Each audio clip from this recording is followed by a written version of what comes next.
हरे कृष्ण कृष्ण कृष्ण हरे हरे, हरे राम राम राम हरे हरे। सर्वप्रथम मैं अपने दीक्षा गुरु नित्य लीला प्रविष्ट श्री श्रीमद् भक्ति वेदांत नारायण गोस्वामी महाराज जी के अभय चरण कमलों में अनंत कोटि दंडवत प्रणाम ज्ञापन करता हूँ। उनकी यह हेतु की कृपा की वांछा करता हूँ। तत्पश्चात मैं अपने शिक्षा गुरु नित्य लीला प्रविष्ट श्री श्रीमद् भक्ति वेदांत स्वामी महाराज श्रीला प्रभुपाद के अभय चरण कमलों में अनंत कोटि दंडवत प्रणाम ज्ञापन करते हुए उनकी हेतु की कृपा की वांछा करता हूँ। तत्पश्चात हमारे साथ जुड़े हुए सब वैष्णवियों के चरणों में यथा योग्य प्रणाम स्वीकार हो।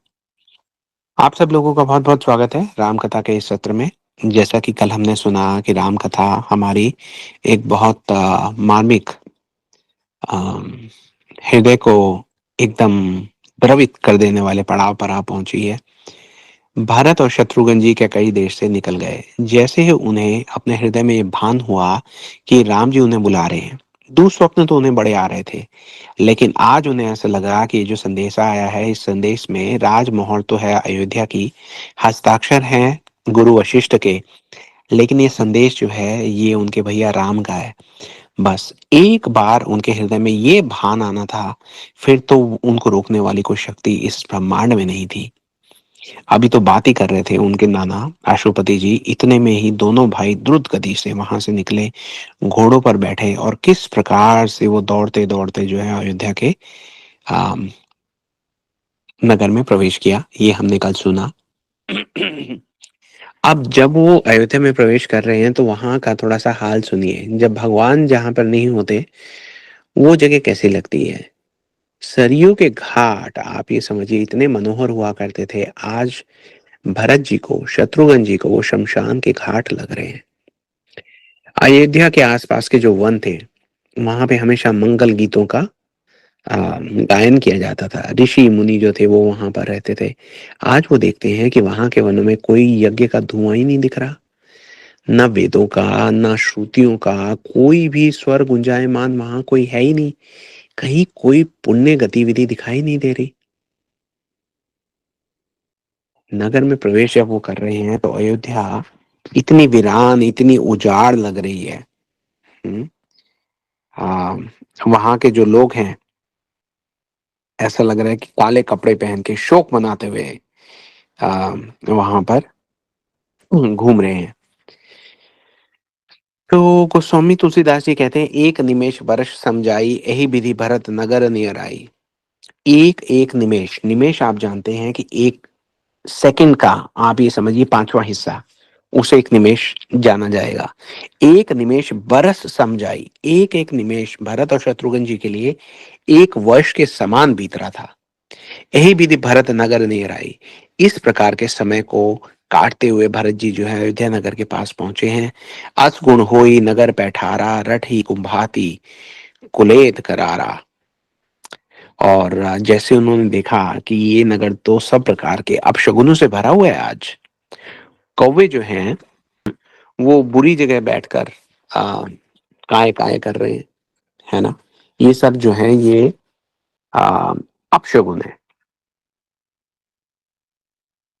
जो भरत जी हैं वो अंदर प्रवेश तो कर रहे हैं, लेकिन उनको समझ में नहीं आ रहा कि ये हमारा जो नगर है ये कैसा लगने लगा है।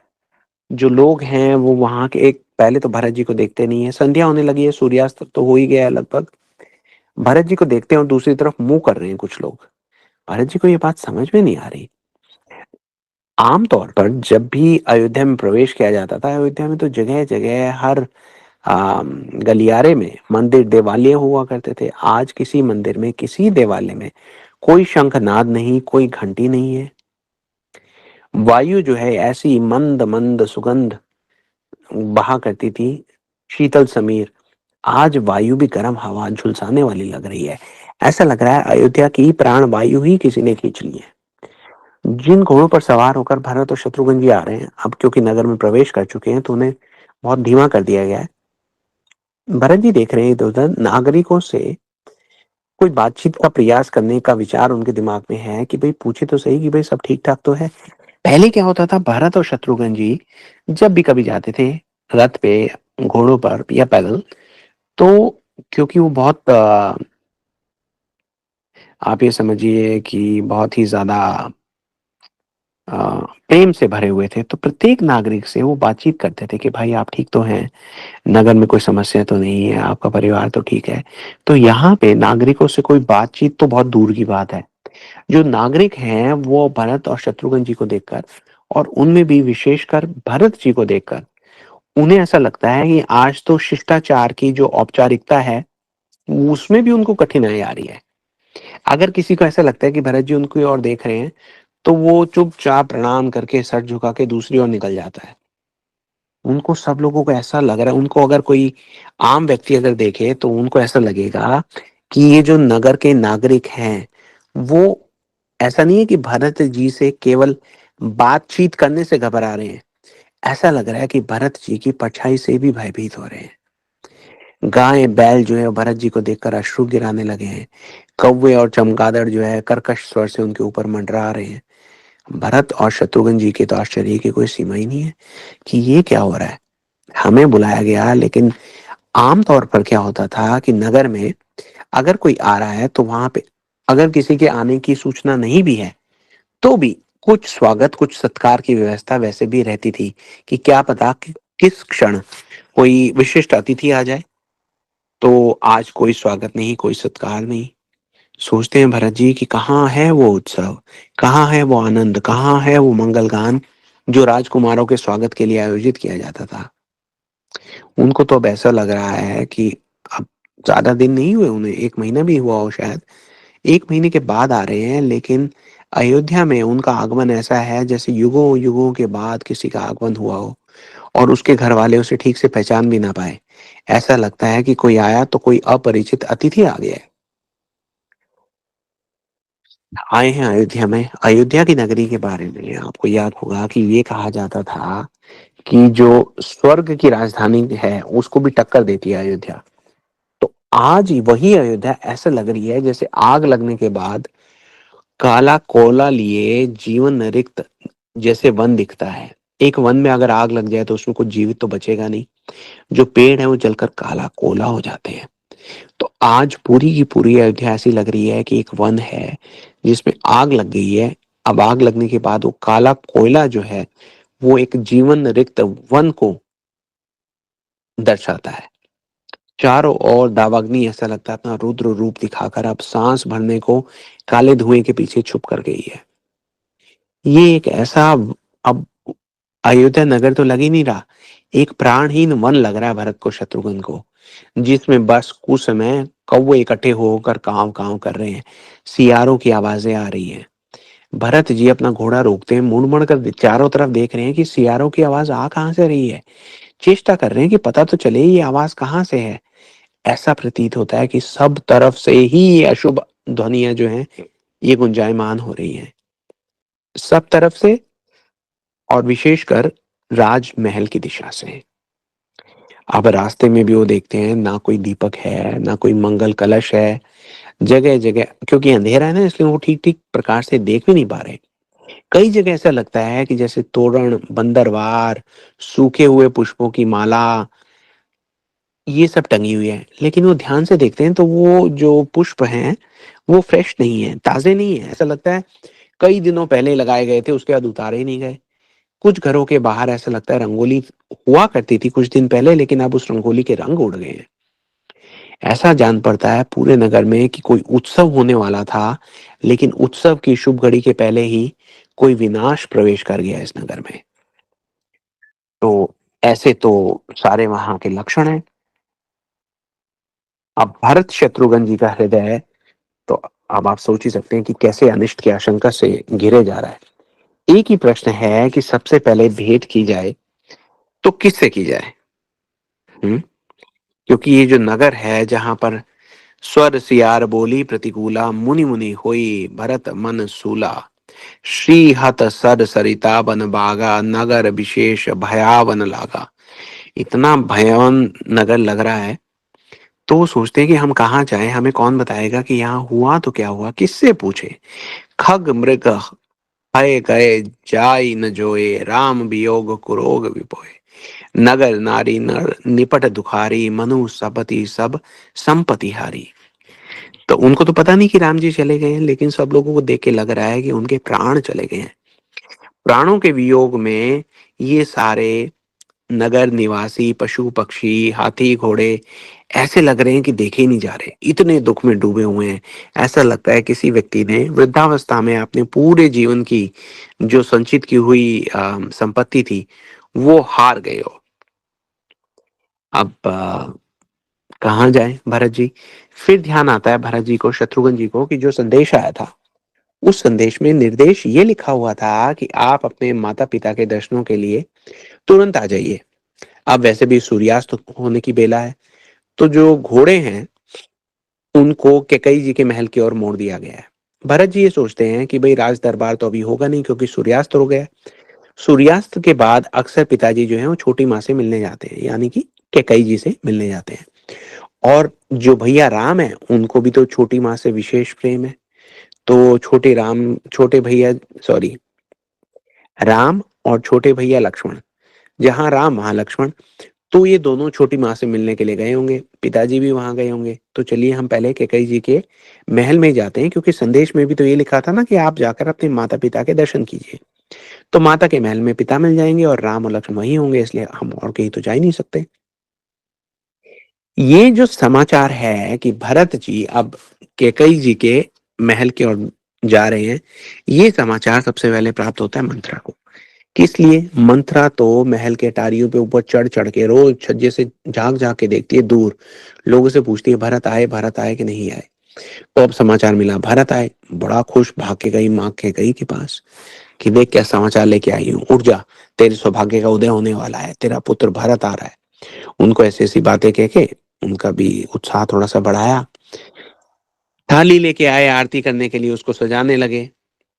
अब सब जो है उन्होंने जो आरती का सामान समेटा और भागकर चली द्वार पर। इतने विश्वास के साथ, इतने उत्साह के साथ भरत जी का स्वागत करने चली हैं कैकेयी जी, जैसे कि आरती नहीं करने जा रही, आज उनका राज्यभिषेक ही कर देंगे। भरत जी उधर तेज कदमों से कैकेयी जी के कक्ष की ओर, कैकेयी जी अपने कक्ष के द्वार की ओर भरत जी का स्वागत करने के लिए। दोनों आकर मिलते हैं कक्ष की ड्योढ़ी पर, एंट्रेंस पे। अब यहाँ तो एक तरफ तो भरत जी हैं, भरत जी के चेहरे पर जो उनकी व्यथा है वो कोई भी पढ़ सकता है? हाट बाट नहीं जाई निहारी, जनुपुर दह दसी लगी दपारी, आवत सुन सुनी के कई नंदनी, हर्षी रवि बुल जलरू चंदनी, सजी आरती मुदित उठी धाई, द्वारे भेटी भवन लई आई, भरत दुखित परिवार निहारा, मानो तुहिन बनज बनुआरा। तो आरती लेकर वो आ गई हैं और दूसरी तरफ भरत जी आ गए, लेकिन भरत जी ने देखा कि आज ये जो मेरा परिवार है ये दुखों के बादलों से निकल रहा है, मतलब दुखों से घिरा हुआ है। पूरे परिवार को दुखी देखा। तो अगर कोई हर्षित देखा तो केवल एक कैकई देखी, कैकई हर्षित यही भांति मनु मुदित दव लाई किराती, सुत ही ससोच देखी मनु मारे, पूछती नेहर कुशल हमारे। तो वो सोचते हैं कि एक ही व्यक्ति जो है प्रसन्न दिखाई दिया है, वो माँ कैकई, पिताजी क्यों नहीं दिख रहे? जब उनको ये यकीन हो गया, ये विश्वास हो गया, तो भरत दुखित परिवार निहारा, भरत जी अपनी सुध बुध मानो खोने को हैं। आप ये समझिए कि अब उन्हें वो दुःस्वप्न याद आ रहा है कि भाई राम जी और लक्ष्मण जी जो है अयोध्या में नहीं है, पिताजी भी नहीं दिख रहे। अब ये सारे के सारे प्रश्न भरत जी को इस सीमा तक कचोट रहे थे कि उन्होंने ये भी ध्यान नहीं दिया कि माता कैकेयी जो है वो विधवा वेश में है। उनके शरीर पर कोई श्री नहीं, कोई शोभा नहीं है, कोई विवाह का कोई चिन्ह नहीं। लेकिन भरत जी ने कैकेयी जी को देखा, लेकिन फिर भी उनके जो वेश है उस पर कोई ध्यान ही नहीं दिया। उन्होंने ये ध्यान नहीं दिया कि उनकी माता तो है विधवा वेश में है, इसका मतलब पिताजी तो है ही नहीं। देखिए उनको मतलब कितनी सुध-बुध जो है उनकी चली गई थी, उन्होंने इस बात का ही नहीं देखा। ये देखा कि माता आई है, पिताजी तो है नहीं, पितृचरणों का कोई संकेत नहीं, और भी भारी सोच में डूब गए भरत जी। अब एकमात्र जो है प्रफुल्लित मुखारविंद जो दिख रहा है उनको, वो कैकेयी जी का दिख रहा है। और कैकेयी जी मतलब कोई छोटा मोटा खुश नहीं है, इतनी हर्षित हैं, ऐसा लगता है जैसे पूरे जगत की निधि इन्हीं को प्राप्त हो गई है। उनके पीछे पीछे मंत्रा है, मंत्रा जो है बिल्कुल साथ साथ खड़ी है। अब मंत्रा को जब से उन्होंने वर मांगा था तब से ये पता तो लग गया था कि भाई भरत जो है वो युवराज बनेंगे, क्योंकि महाराज दशरथ ने वचन तो दे दिया, वचन दे क्या दिया, वर ले लिया राम जी की सौगंध चढ़ाकर। लेकिन जब महाराज दशरथ का निधन हो गया, उसके बाद मंत्रा तो फूली ना समाये। मंत्रा को ये लगा कि महाराज दशरथ के जाने के बाद तो पूरा का पूरा जो राजपाट है वो भरत को ही मिलने वाला है। अब भरत युवराज नहीं होंगे, अब भरत जो है वो अयोध्या के नरेश होंगे। तो रोज की रोज अटारी पर खड़ी होकर देखती रहती थी कि भरत शत्रुघ्न आए कि नहीं आए, आए कि नहीं आए। हम्म। मंत्रा तो ये सोचती हैं कि देखिए ये जो अयोध्या है, अयोध्या कोई छोटी मोटी नगरी तो है नहीं, ये तो स्वर्ग की अमरावती, स्वर्ग की जो राजधानी है अमरावती, उसको मात देती हुई नगरी है। और इस नगरी का राज्य जब भरत को मिलेगा, तो मंत्रा ये सोचती हैं कि भरत आगे बोलेंगे कि हे मंत्रा काकी, इतना सुंदर राज्य मेरा कैसे हुआ, ये इसके पीछे किसकी योजना थी। तो फिर मैं बोलूंगी बेटा भरत बैठ, मैं तुझे बताती हूँ कि मैंने किस प्रकार से ये सब कितनी सुंदर योजना बनाकर तेरे लिए ये पूरा का पूरा राज्य रखा है। मैं बढ़ बढ़ कर बताऊंगी कैसे ये जो कुछ भी हुआ ये मेरे कहने पे हुआ है। और उसके बाद मंत्रा जी ये भी सोचती हैं कि ये सब जो राज्य के मंत्री हैं, सेनापति हैं, दास दासियां हैं, आज जो हमारा आदर नहीं कर रहे, मेरा तो विशेषकर अनादर कर रहे हैं, इन सबको मैं दंड दिलवाऊंगी। उसके बाद तो भरत के राज्य में मेरा आदर ऐसे होगा जैसे राजमाता का होता है। तो सोने के आभूषणों से मेरा श्रृंगार, आप सब जानते हैं कि कैसे आभूषणों का शौक है मंत्रा को। हैं तो विचार कुरूप हैं, तो विचार कुरूप होते हैं तो वो व्यक्ति कभी भी रूपवान लग नहीं सकता। लेकिन आभूषणों का शौक तो है ही, क्योंकि कृत्रिम तरीकों से स्वयं को जो है वो दिखाना चाहती हैं, सुंदर दिखाना चाहती हैं। आज भी ऐसे सज धज के भारी आभूषण पहनकर प्रस्तुत हो गई हैं, कैकेयी जी के पीछे खड़ी हुई हैं। उनको ये भी शर्म नहीं आती कि कैकेयी जी तो बेचारी विधवा वेश में खड़ी है, उनके पीछे एकदम सज धज के बैठी है। उनको तो प्रतीक्षा बनते नहीं बनती कि कब कैकेयी जो है भरत को ये सारी घटना का हाल बताएगी और बोलेगी कि हे भरत, ये सारा का सारा जो हुआ है उसका श्रेय मंथरा को जाता है। और फिर मैं कहूंगी कि देख, अब तू मेरे कुबड़ को सोने से ढक दे, बस इतना सोना मुझे दे दे। उसके बाद भरत शत्रुघ्न मेरे चरण स्पर्श करेंगे, मेरा महान आदर करेंगे, आज से तो बस मेरा जीवन बदलने वाला है। जितना उत्साह कैकेयी जी को है उससे 10 गुना उत्साह जो है वो मंथरा को है। ये सारे मन भावने सपने सजाकर मंथरा जी मचल मचल कर कूद कूद कर रानी कैकेयी को थाली में जो भी श्रृंगार माल जो है वो भर भर कर पकड़ा रही है। कैकेयी जी के हाथ में तो आरती का थाल है, भरत जी को कोई सुध बुध नहीं है, शत्रुघ्न जी का वही हाल है, उनको तो पता नहीं कि ये हो क्या रहा है। पर उनको एक थोड़ी सी ढाढ़स बंधा कि भाई मैया अगर यहाँ पे आई है, प्रसन्न दिख रही है, आरती उतार रही है, तो हो सकता है हमारा जो शंका है वो निराधार हो। कैकेयी जी पहले तिलक लगाती हैं, तिलक लगाती तो मंत्रा जी पीछे से दीपक पकड़ा देती हैं, कैकेयी जी दीपक दिखाती हैं तो मंत्रा पीछे से पुष्प पकड़ाती है। पुष्प जो है वो उड़ाती हैं जब कैकेयी जी भरत शत्रुघ्न के ऊपर, विशेषकर भरत जी के ऊपर, तो मंत्रा चमर पकड़ा देती है कि चमर कर चमर कर। हम्म। अब भरत शत्रुघ्न तो ये भी नहीं पहचान पा रहे कि ये माता जी के साथ ये कौन सी स्त्री है, ये बिना बात क्यों बार बार कूद रही है, क्योंकि है तो मंत्रा लेकिन आज इतनी सज धज के आई है कि उसको किसी ने पहचाना भी नहीं। खैर किसी ने कोई परवाह भी नहीं की ये कौन है कौन नहीं है। तो अब कैकेयी जी जो है वो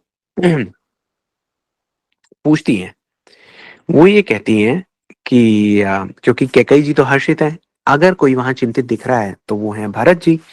तो कहती हैं कैकेयी हर्षित एहि भांति मनहु मुदित लव लाई किराती, सुत ही ससोच देखो मनु मारे, पूछती नेहर कुशल हमारे। वो ये कहते हैं भरत पुत्र, तुम इतने चिंतित क्यों दिखाई दे रहे हो, हमारे जो वो है ननिहाल है तुम्हारा, मेरा जो मायका है कैकई देश, उसमें सब कुशल मंगल तो है, तुम इतने व्यथित हो तो क्यों हो। तो भरत जी कहते हैं कि सकल कुशल कही भरत सुनाई, पूछी निज कुल कुशल भलाई, कहू कह तात कहाँ सब माता, कहाँ सिए राम लखन प्रिय भ्राता। पूछ लिया भरत जी ने, भरत जी ने कहा कि देखिए माता, कैकई में तो सब कुशल मंगल है, लेकिन आप ये बताइए कि मेरे अयोध्या में सब कुशल से तो है। मुझे कुछ समय हो गया अयोध्या में आए हुए, पूरा राज्य मुझे श्रीहीन लग रहा है, पितृ चरण के चिन्ह जो है वो मुझे कहीं दिखाई नहीं दे रहे हैं। मैं यहाँ आया हूँ, आप मेरा स्वागत कर रही हैं। रघुकुल वंश का शिष्टाचार है कि भाई पुत्र जब आता है तो वो पहले पितृ चरण की वंदना करता है, पिताजी कहाँ है इस समय, आप मुझे बताइए ताकि मैं जाके उनके चरणों की वंदना करूं। आप मेरा हाल समझिए, मेरा हृदय बहुत बहुत बहुत व्यथित है, बहुत व्याकुल है। आप मुझे पहले ये बताइए कि ऐसा हुआ क्या कि गुरु वशिष्ठ ने इतनी शीघ्रता से हमें बुला लिया, है ना? तो और राम जी कहाँ हैं? लक्ष्मण कहाँ है? सारी माता कहाँ है? सीता भाभी कहाँ है? ये सब बताइए। तो सुनी सुत वचन स्नेह में, कपट नीर भरी नैन, भरत श्रवण मन सूल सम, पापिनी बोली बैन। तात बात में सकल सवारी, भय मंत्रा सहाय बिचारी, कछु काज विधि बीच बिगाड़े हो, भूपति सुरपति पुर पगु धारे हो। भरत जी ने तो बहुत स्नेह से पूछा कि पिताजी कहाँ है, मैं जाके उनके चरणों की वंदना करना चाहता हूँ। बहुत उनके सुनी सुत वचन स्नेह में, स्नेह से भरे हुए वचन थे। लेकिन कैकई जी ने क्या किया? कपट नीर भरी नैन, अपने झूठे आंसू जो थे वो अपने नेत्रों में भर लिए। और उसके बाद पाप पूर्ण वचन जो है उन्होंने बोले। उन्होंने कहा, तात बात में सकल सवारी, हे तात आप मेरी बात सुनो, मैंने सारी बात बना ली थी। मंत्रा पीछे पीछे वो फिर इशारा करती है तो कहती है, हाँ हाँ, वह मंत्रा सा है बिचारी। ये जो मेरी साथ में मंत्रा खड़ी है, पहचान लो ये मंत्रा ही है। ये मंत्रा बहुत सहायक सिद्ध हुई। कछु काज विधि बीच बिगाड़े हो, लेकिन कुछ हमारे जो कार्य थे वो विधाता ने बड़े बिगाड़ दिए, बिगाड़ दिए।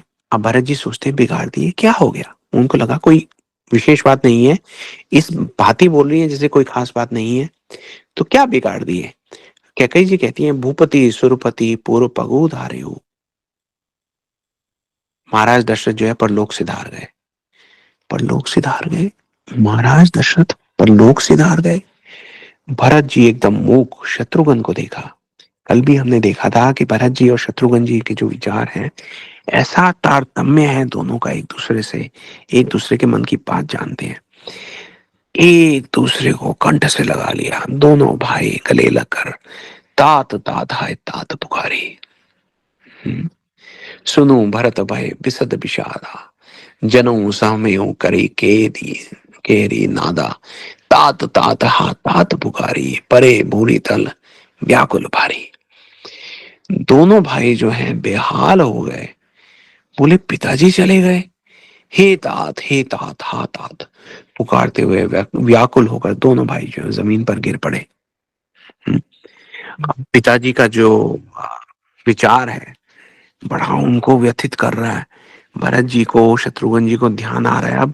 अब देख रहे हैं माता जी को जिन्होंने समाचार दिया है, वो सोचते हैं ये इतनी बड़ी बात माता ने ऐसे ही कह दी। और अब उनको दिख रहा है कि माता का तो विधवा वेश है, कोई सुहाग का मंगल चिन्ह तो कहीं है ही नहीं। अब भरत जी को, शत्रुघ्न जी को भूमि पे पड़े पड़े वो दुस्वप्न याद आ रहे हैं जो उनको कैकई देश में आया करते थे। भरत जी को याद आ रहा है वो सब स्वप्न की। महाराज जो हैं पर्वत से गिर गए, मुकुट उनका गिर गया, सागर सूख गया, चंद्रमा तेजहीन हो गया है। पिताजी सूर्य को पुकार रहे हैं, पुकारते पुकारते भूमि पर गिर पड़े। तो उनको ऐसा लगता है कि भाई हम तो सूर्य वंश के हैं।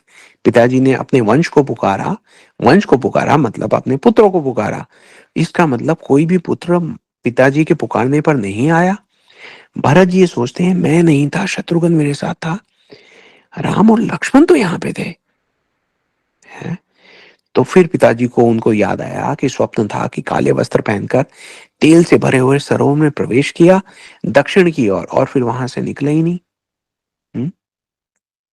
तो वो बोले कि मुझे मारने के लिए एक हाथी आ रहा था, हाथी को मैं हटा नहीं पा रहा, मैं हिल नहीं पा रहा। मतलब कि मैं जिस समय पिताजी परलोक सिधार गए उस समय मैं कुछ नहीं कर पाया, मैं असहाय था, मैं विवश था, मैं यहाँ था ही नहीं। और उसके बाद अगली बात जैसे उनको ध्यान आती है कि इसके बाद तो हमें विशेष जो दुस्वप्न आया था वो ये था कि कोई ये कह रहा था कि राम और लक्ष्मण तो अब अयोध्या में है ही नहीं। अब जब उनको ये याद आया कि भाई राम और लक्ष्मण अयोध्या में है ही नहीं, तो फिर प्रश्न वही वापस आके खड़ा होता है। कहूं कह तात कहाँ सब माता, कहाँ सिए राम लखन प्रिय भ्राता। हमारे जो भ्राता हैं, राम है, लक्ष्मण है, वो हैं कहाँ? बड़ा विषाद हो गया। सुनत भरत भय विबस विषादा, जनु सहमेऊ कही केरी नादा। तात तात हा तात पुकारी, पड़े भूमि तल व्याकुर भारी। चलत न देखन पायूं तो ही, तात न राम ही सोपई मोही। बहुरी धीर धरी उठे संभारी, कहू पितु मरण हेतु महतारी। तो विलाप किया भरत ने शत्रुघ्न से, पिताजी को पुकार रहे हैं कि हे पिताजी, आप स्वर्ग चले गए, जाते हुए हम आपके दर्शन भी नहीं कर पाए, और आप हमें राम जी को सौंपे बगैर चले गए। ये कैसे हुआ? आप तो हमें अनाथ कर गए। हमारे जो राम जी हैं, आपके बाद वो ही तो हमारे पिता हैं। आपको हमारा हाथ उनके हाथ में देकर जाना चाहिए था।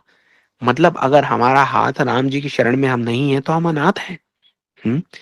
फिर धीरज धरकर बड़ी मुश्किल से संभल कर उठे, माता को संभाला। उन्होंने सोचा कि भाई माता भी तो बड़ी दुखी होगी, हमारे सामने प्रसन्नता दिखा रही है, लेकिन माता भी तो दुखी होगी। ये सोचकर वो उठे, माता को पकड़ा और उनसे कहा कि पिताजी किस कारण कैसे चले गए, हम तो समझ नहीं पा रहे। राम भैया को हमें सौंपे बगैर चले गए, और राम भैया हैं कहाँ पे, लक्ष्मण जी कहाँ हैं, सीता भाभी कहाँ हैं। मैं तो इसी आशा में था कि पिताजी जो है मेरे महान अग्रज राम जी का राज्याभिषेक करेंगे, बड़े बड़े यज्ञों का आयोजन करेंगे, लक्ष्मण जी को छत्र देंगे कि छत्र देकर चलिए अपने अग्रज राम को के आगे आगे, उनको छाया देते हुए मेरे हाथ में चमर सौंप देंगे कि सीताराम की सेवा में नियुक्त हो जाइए, हमारे सौभाग्य को जगाएंगे। और वो ये सब करे बगैर चले गए हैं। हुआ क्या? कैकई जी जो कहती है, देखो देखो पुत्र, ये दुख का समय नहीं है, तुम्हारा उज्जवल भविष्य तुम्हें पुकार रहा है, अयोध्या का सिंहासन तुम्हारी प्रतीक्षा कर रहा है। अब वो तो बोली जा रही है कि अयोध्या का सिंहासन तुम्हारी प्रतीक्षा कर रहा है। भरत शत्रुघ्न को तो कुछ सुन ही नहीं रहा, समझ में नहीं आ रहा कि ये क्या कह रही है। कोई उस बात का कोई अर्थ ही नहीं समझ पा रहे वो हैं। वो तो ये कहते हैं, कहूँ पितु मरण हेऊ हेतु महतारी। आप ये बताइए कि पिताजी गए कैसे? अब तो बोलना ही था कैकेयी जी को। सुनी सुत बचन कहती कैकई, मरम पांच ही जनु माहुर देई। आदेहु ते सब आपनी करनी, कुटिल कठोर मुदित मन बरनी। जब भरत जी ने पूछा तो कैकेयी जी कहने लगी, गोस्वामी जी का ये दोहा लिखते हुए जो हृदय है वो फट गया। बोले कि कैकेयी जी इस प्रकार कह रही हैं कि जैसे कोई किसी के मर्म स्थान को पाच कर, मतलब चाकू से चीर कर, कोई किसी के हृदय को चाकू से चीर कर उसमें विष भरने लगे, एकदम कड़वा जला देने वाला विष जो है हृदय में भरने लगे, ऐसी वाणी थी। कुटिल और कठोर कैकेयी ने अपनी सब करनी जो है वो प्रसन्न मन से भरत जी को सुना दी कि किस प्रकार से मैंने तुम्हारे पिताजी से दो वर मांगने थे। हम्म। और वो जो दो वर थे वो मैं तो भूल ही गई थी, लेकिन मंथरा ने याद दिलाया, फिर मैंने उनसे दो वर मांगे। पहला वर मैंने उनसे पता है क्या मांगा भरत? सुनो, पहला वर मैंने अयोध्या का सिंहासन तुम्हारे लिए मांग लिया। और दूसरे वर में राम और लक्ष्मण कोई तुम्हारा विरोध ना करे, तुम्हारा मार्ग निष्कंटक करने के लिए मैंने मांगा, तापस वेश विशेष उदासी, 14 बरस राम बनवासी। सुनी मृदु वचन भूप हे सोकू, शशि कर छुअत बिकल जिमी कोकू। और बस ये बात सुन के तुम्हारे पिताजी को इतनी ठेस पहुंची, इतनी सी बात पे उन्होंने अपना शरीर त्याग दिया। तो ये सब बताया कैकेयी जी ने भरत जी को, शत्रुघ्न जी को। वो तो वहां पे ऐसा लग रहा था निष्प्राण बस खड़े हैं, समझ में नहीं आ रहा क्या बात बोल दी उन्होंने। तापस वेश विशेष उदासी, 14 बरस राम बनवासी। गोस्वामी तुलसीदास जी कहते हैं, भरतई बिसरेऊ पितु मरण, सुनत राम बन गोनु। हेतु अपन पौ जान जिये, धकित रहे धरी मोनू। जब उनको ये पता लगा कि भैया राम 14 बरस के लिए वनवास चले गए हैं, तो वो अपने पिताजी का जो मृत्यु का समाचार था वो भूल गए। उनको इतना भारी शोक हुआ राम जी से विरह का कि वो भूल गए कि क्या पिताजी, क्या मृत्यु, कौन महाराज दशरथ। उनको याद तो यही रहा केवल एक बात, कि राम जो है वो 14 वर्ष के लिए वन में चले गए, और ये जो सामने कह रही है रानी कैकई, ये कहती है कि ये वर मांगा उन्होंने राम को वन में भेजने के लिए। और उसके बाद क्या कहती है? उसके बाद वो ये कहती है, भय मंत्रा सहाय बिचारी, कि इस सब कार्य में मंत्रा ने मेरा बड़ा साथ दिया। अब आप ध्यान से सुनिए क्या होता है। हमने आपको बताया कि एक निमिष क्या है, एक निमिष की परिभाषा क्या है। आजकल के टाइम यूनिट के हिसाब से अगर आप समझने का प्रयास करेंगे तो एक सेकंड का पांचवा हिस्सा, इसे कहते हैं एक निमिष। अब आप सोचिए आप खड़े कहां पे हैं। भरत और शत्रुघ्न कक्ष में बस प्रवेश कर चुके हैं, है ना। कक्ष के बाहर आती हुई बात करते करते अंदर आ गए। रानी का कक्ष है। किस रानी का कक्ष है? कैकई रानी का, क्षत्रिय रानी का कक्ष है। क्षत्रिय रानी के कक्ष की दीवारों पर तलवार और ढाल जो है हर समय सज रहते थे, एकदम सजे हुए रहते थे, इधर भी उधर भी, सब दीवारों पे। अब आप सुनिए भरत और शत्रुघ्न जी के विचारों का तारतम्य और उनके क्षत्रिय रक्त की परिपूर्ण गति के दर्शन कीजिए। हम्म। भरत जी जो हैं वो दाईं ओर है, शत्रुघ्न जी उनके बाईं ओर है। तो अब कैकई जी ये बोली और बोलने के बाद उन्होंने अभी पलक भी नहीं झपकाई थी।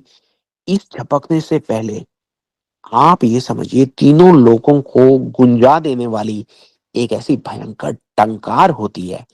ऐसा लगता है कि बिजली की गति से कोई तलवार चली है और पर्वत के समान अडिग ढाल ने उसे रोक दिया है। तो ये तलवार जब ढाल को जाकर चोट लगती है तो ऐसी टंकार होती है, तीनों लोक में गूंज गई वो टंकार। ये तलवार थी शत्रुघ्न की और ढाल थी भरत की। क्या हुआ? ऐसा क्या हुआ कि एक निमेश में, निमिष आप समझिए कितने कम समय में ये सब हो गया। भरत जी ने विचार पढ़ लिया शत्रुघ्न जी के हृदय का। शत्रुघ्न जी ने ये सुना कि इस मंत्रा ने कैकई को ये विचार दिया कि भरत को 14 वर्ष के लिए वनवास भेज दिया जाए। और शत्रुघ्न जी भली भांति जानते हैं कि ये बात जब मेरे भैया भरत ने सुनी है तो उनका हृदय जो है वो वितीर्ण हो गया है। इस बात से इतना क्रोध आया शत्रुघ्न को कि पलक झपके इसके पहले उन्होंने इतनी फुर्ती से ये देखा कि पास की तलवार कहाँ है। उस तलवार को निकाला और निकाल कर उन्होंने तलवार चलाई सीधी मंथरा के गर्दन की ओर। और ये बात जैसे ही ये विचार प्रवेश किया शत्रुघ्न जी के हृदय में, भरत जी जान गए कि शत्रुघ्न अब जो है शत्रु का नाश करने वाला है। शत्रु उनको दिखा सबसे बड़ा मंथरा वहां पे। लेकिन भरत समझ गए कि अगर मंथरा पे आक्रमण हुआ तो वो राम जी को अच्छा नहीं लगेगा, क्योंकि राम जी ये कहते हैं कि हम रघुवंशी कभी स्त्रियों पर हाथ नहीं उठाते। तो कहीं राम को ये जानकर दुख ना हो कि इस बात से शत्रुघ्न ने मंथरा का जो है सर काट दिया। तो ये जानते हुए कि शत्रुघ्न अपनी ओर पड़ने वाली तलवार को अभी खींचेंगे और इतनी तेज गति से खींचेंगे कि कोई उनको रोक नहीं पाएगा, उससे भी तेज गति से भरत जी ने अपनी वाली जो दीवार थी उससे वो ढाल उठाई। और आप कल्पना भी नहीं कर सकते कि कितनी तेजी से ये हुआ। ये तलवार चली और वहां पे ढाल ने तलवार को रोक लिया। मंथरा के तो कानों में वो गूंज गई और उसको लगा कि काल यहाँ पर मुंह खोल कर खड़ा है। तो भला हो भरत जी का कि उन्होंने वो ढाल रोक दी। भरत जी की ढाल के सिवा पूरे ब्रह्मांड में कोई ढाल नहीं जो शत्रुघ्न जी की तलवार को रोक दे। ये देखिए होते हैं भक्त, इतने संकट में, इतने क्रोध में, सब होते हुए भी उनको अगर भरत जी को कुछ ध्यान है तो श्री राम की प्रसन्नता का ध्यान है।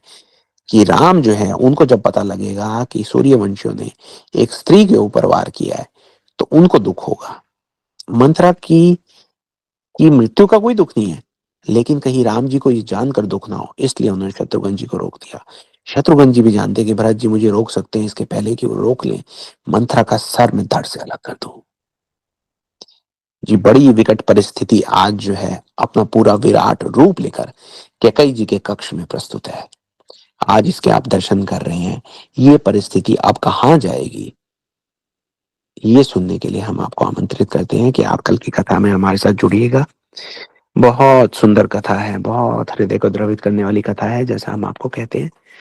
तो आपसे प्रार्थना है कि कल सुबह, कल शाम को इसी प्रकार से आप हमारे साथ जुड़िए और हमारे साथ दीजिए। हम सब गुरु जी से प्रार्थना करते हैं कि वो हमें इतनी शक्ति दे कि ये जो कड़ी कठोर कथा है इसे हम सुचारू रूप से कर पाए, ताकि गुरु जी को प्रसन्नता हो। आप सब लोगों से प्रार्थना है कि कथा सुनने के बाद अपने हृदय को द्रवित कीजिए भगवान हमारे जीवन से जाने के बाद क्या हाल होता है हमारा, आज हमने ये देखा। ये हाल हमारा किसी जन्म में कभी ना हो।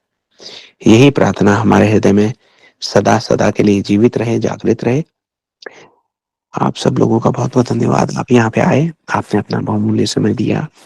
हरे कृष्णा, जय श्री राम, जय श्री राधे।